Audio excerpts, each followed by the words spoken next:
Hello guys, full time here at the Emirates Stadium, full time on the Emirates Stadium for another season. 1-0 to the Arsenal here against Newcastle. That is the Champions League qualification secured, confirmed. We can all breathe easy about that. It all but confirms second place as well. Man City can catch us with that game in hand, but there's a big goal difference swing required. And Arsenal obviously, have a pretty favourable fixture on the final day away to Southampton.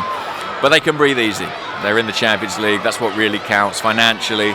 So important for the status of the club. So important. And when you look at that scrap going on behind them in the league, you have to be relieved we're not dragged into that on the final day, because there's going to be drama there for sure. 4 or 5 teams battling it out for those remaining places. Tough game this was. It always was going to be. Newcastle are one of the few teams in this league who can live with Arsenal physically. They are as big. They're as strong and powerful. In fact, maybe without the likes of Mourinho and Havertz in the starting 11 today, they're more powerful than us. And we struggled, particularly in that first 45 minutes. I look forward to seeing what Mikel Arteta has to say about it. It might be a bit like the press conference after the Liverpool game. He came out very critical of the first half. Wouldn't surprise me if it was similar today, because Arsenal were way off it that first 45, and Newcastle, frankly, should have scored. Maybe the story of that first half, the story was the goalkeepers on top. There were saves at both ends. One good save from Gordon from a Partey flick on a corner. Not Gordon, sorry, Pope. And several good saves from David Raya, which kept the scoreline at 0-0. His footwork wasn't great. There were a couple of dodgy passes into the midfield. I don't think he was helped by the fact that our midfielders weren't good either in that half. But he made a series of really impressive saves, without which we would have lost this game, frankly. I thought Gordon had the beating of White on that flank. I thought Newcastle were playing through our midfield way too easily. I thought Thomas Partey looked way off the better form he's shown at times this season. Declan Rice was anonymous. Newcastle probably the only team, as I say, who can live with Declan Rice physically. Although he would have a pretty telling impact in the second half. So yeah, a series of chances for Newcastle. They didn't take them, and I turned to George Culkin, sat next to me, who's a Newcastle reporter and a Newcastle fan, and said, I think you've got to take those chances, we're only on top. But this is two teams who were missing number 9s, right? Havertz was back, but only on the bench. Mourinho absent through suspension. And Alexander Isak missing today. And frankly, if Alexander Isak plays this game, I think Arsenal lose. But Callum Wilson is not the same sort of player, not the same level of threat. His movement's massively dropped off since he's had a number of serious injuries. And Arsenal were able to get away with it really in that first half. Second half we were much better. I think it took about 20 minutes before Newcastle even got off a shot in that half. The structure was much better. I think Arteta tweaked some things, and the shape was much more solid, more secure.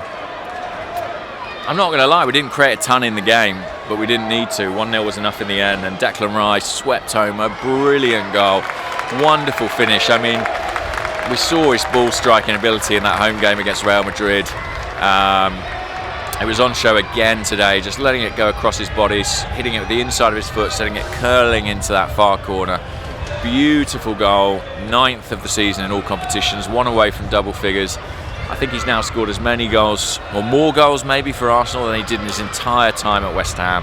He is really adding that element to his game now.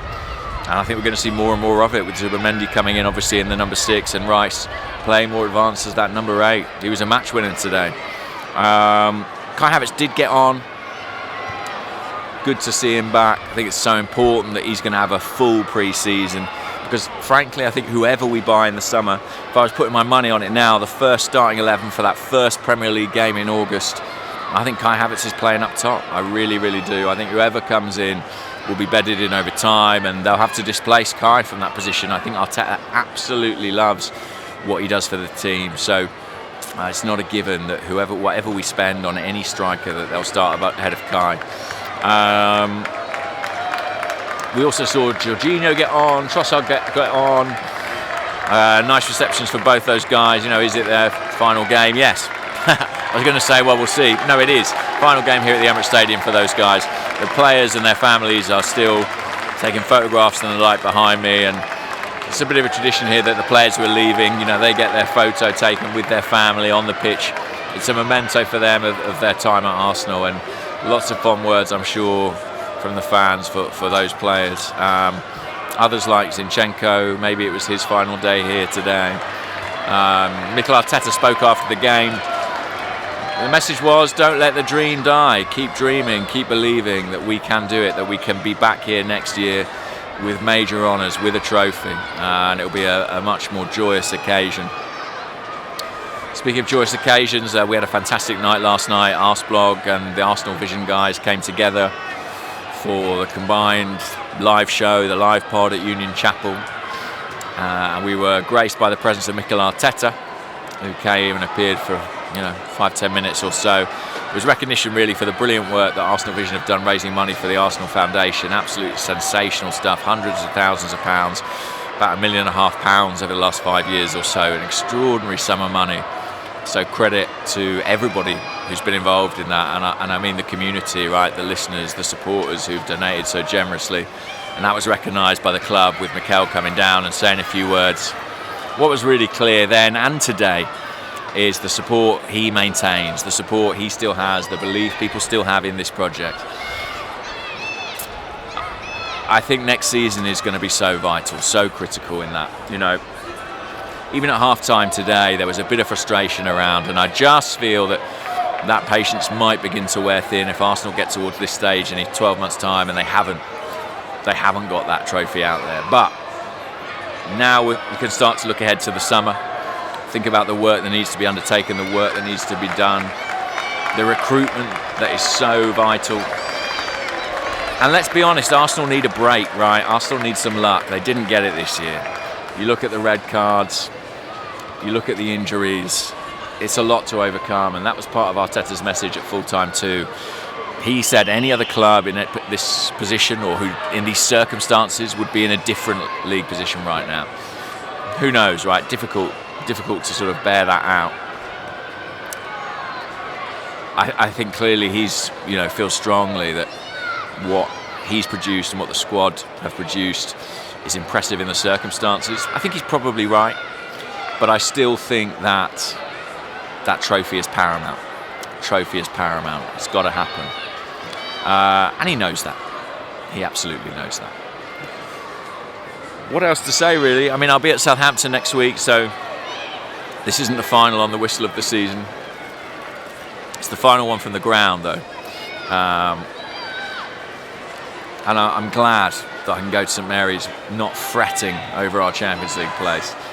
It's so important for this club, so important for the financial model. It enables us to plan, right? It enables us to know what we can and can't do. And for Andrea Berta, who's down at pitch side right now, to really start pushing on with that transfer activity that is so needed. So I'm looking forward to the summer. I think it's going to be interesting. It's going to be different. There's a different man in charge in Berta. Arsenal will be going about things slightly differently. So speaking as a fan and as a journalist, I'm really curious to see how that all unfolds.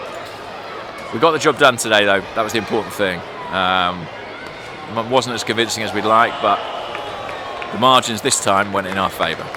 I'll leave it there for now, guys. Take care. Speak to you all soon. Bye-bye.